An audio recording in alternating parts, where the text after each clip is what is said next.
عايز تعرف معنى الحضيض، معنى المستنقع اللي احنا عايشين فيه؟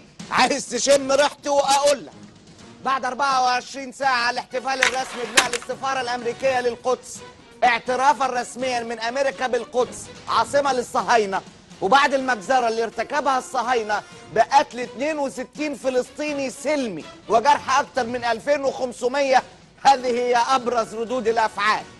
تركيا امبارح استدعت سفيريها لدى الصهاينة ولدى أمريكا للتشاور، والنهاردة أعلنت تركيا الحداد العام في عموم البلاد ل3 أيام. تركيا طردت السفير الصهيوني لديها نيتانا وطلبت منه الخروج فورا، وردت إسرائيل بطرد القنصل التركي لديها وطلبت منه مغادرة البلاد.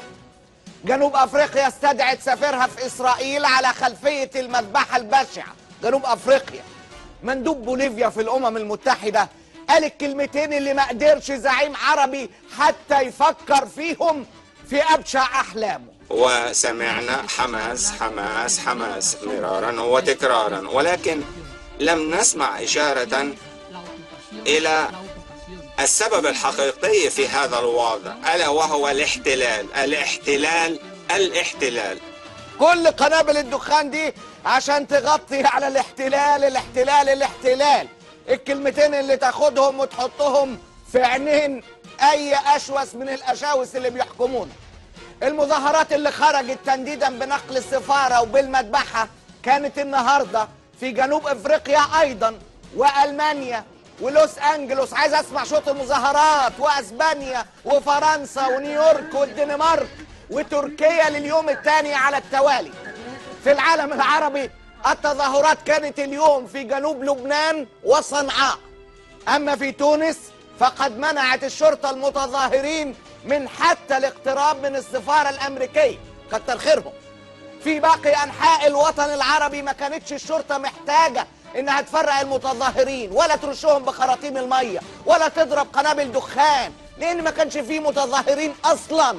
أيوة، ما كانش فيه متظاهرين إطلاقا في كافة الوطن العربي، لا سعودية ولا إمارات ولا كويت ولا قطر ولا بحرين ولا عمان ولا الجزائر ولا مصر.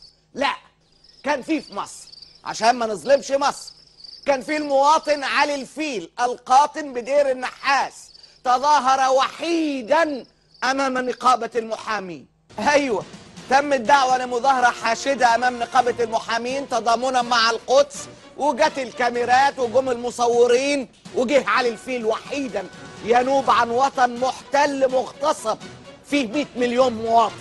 المصيبة مش في كده. ثالثة الأتافي إن علي الفيل حتى لما حب يولع في علم إسرائيل عشان يحرقه بقى ويروح، ما لقاش حد يولع له العلم أصلا إلا بطلوع الروح. هتضرب كف بكف وتنقهر وتبكي كمدا على حال مصر، لكن المشهد ليس غريبا.